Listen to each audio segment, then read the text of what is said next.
আসসালামু আলাইকুম। আমি আব্দুল মতিন বলছিলাম। পূর্বে থেকে আপনারা আমার পরিচয় জানেন যে এই আদর্শ মানিক নার্সারি আমি পরিচালনা করি, পাশাপাশি গণপূর্ত বিভাগ নীলফামারীতে কর্মরত আছি। যাই হোক, আল্লাহ তাআলার অশেষ মেহেরবানিতে আমরা সুস্থ আছি।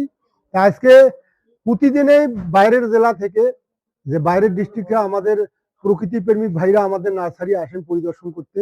তা আজকে আমি এই নামাজের আগ মুহূর্তে পাইলাম ভাইদের বাসা হচ্ছে আমাদের দিনাজপুর ফুলবাড়ি থানায়।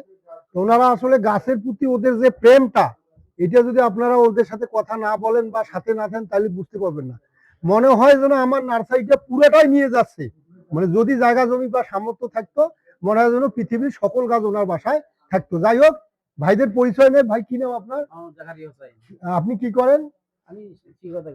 বড় ভাইয়ের নাম জাকারিয়া হোসেন। উনি আসলে মানুষ গড়ার একজন কারিগর, পাশাপাশি মানুষ যাতে পৃথিবীতে টিকে থাকতে পারে সেজন্য আবার গাছ লাগান। শুধু মানুষকে কারিগর বা শিক্ষা দিলে যে মানুষ পৃথিবীতে বেঁচে থাকবে তা কিন্তু নয়। যে যে গাছটা পৃথিবীতে মানুষকে বেঁচে রাখবে সেটাও কিন্তু উনি, ওই উদ্যোগটা উনি গ্রহণ করছেন। যাই হোক, জাকারিয়া ভাইয়ের জন্য, মানুষ গড়ার কারিগরের জন্য আপনারা দোয়া করবেন। উনি অনেক ধরনের গাছ ক্রয় করছেন। দেখেন, মোটামুটি গাছগুলো দেখেন। এই যে পিঙ্ক কাঁঠাল প্রথমে দেখাই, কত সুন্দর পুষ্ট চারা। আবার এই চারাগুলো আপনারা প্রতিটারের নাম না বলি, দেখেন কতগুলো চারা উনি ক্রয় করেছেন। এই চারাগুলো কিন্তু সব চারাই ওনার। এই যে চারাগুলো সব চারাই ওনার। এই যে মানে মনে হয় যেন পৃথিবীর অর্ধেক জাতের চারা অলরেডি ক্রয় করছেন, এরকমটা মনে হচ্ছে। যাই হোক, আদর্শ মানিক নার্সারি যে প্রতারণার জায়গা নয়, স্যারের কাছ থেকে আপনারা শুনবেন। স্যার, আপনি আমাদের নার্সারি আসলেন, এসে কি এখানে কোনো ভেজাল পাইলেন বা কতটুকু সত্যি? আমাদের নার্সারি সম্পর্কে ভাই একটু বলেন যে এখানে আসলে 2 নম্বরই কোনো সুযোগ আছে কিনা। আসলে আমরা অনেক জায়গায় গেছিলাম, এর আগে অনেক নার্সারিতে ঘুরছি, অনেক গাছ কিনছি। আমরা সব জায়গায় প্রতারণার শিকার হয়েছি, কিন্তু আসলে এখানে এসে খুব ভালো লাগলো। আপনাদের মনে হচ্ছে আর কি এখানে আমরা কোনো প্রতারণার শিকার হয়নি। খুব ভালো লাগলো, এখানে কোনো 2 নম্বরই নাই।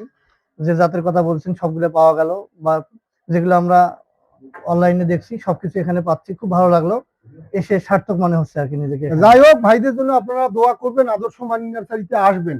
দেশ এবং দেশের বাইরে যারা প্রবাসী ভাইরা আছেন, শ্রদ্ধেয় প্রবাসী ভাইরা, যারা টাকার কারিগর, টাকা দিয়ে বাংলাদেশকে যারা টিকিয়ে আছেন, শ্রদ্ধেয় প্রবাসী ভাইরা, তাদের প্রতি আমার আহ্বান, শুধু আপনারাই চিপায় চাপায় গাছ লাগাচ্ছেন, আর বাকি দেশের যে চোরচাট্টারা আছে, এমপি, মন্ত্রী, মিনিস্টার, এই যে 25 কোটি 25 লাখ চারা লাগাইবে, এখনো 25টা গাছও কিন্তু লাগায় নাই।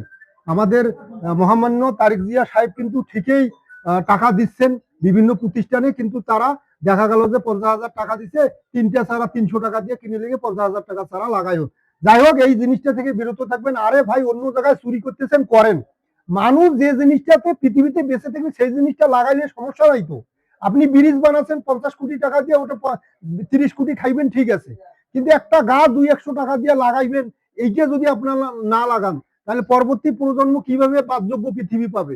যাই হোক, বাংলাদেশে প্রতিটা মানুষের কাছে আমাদের আহ্বান, সিপাই হোক চাপাই হোক, যে যেখান থেকে পারেন না কেন একটি করে গাছ লাগাবেন।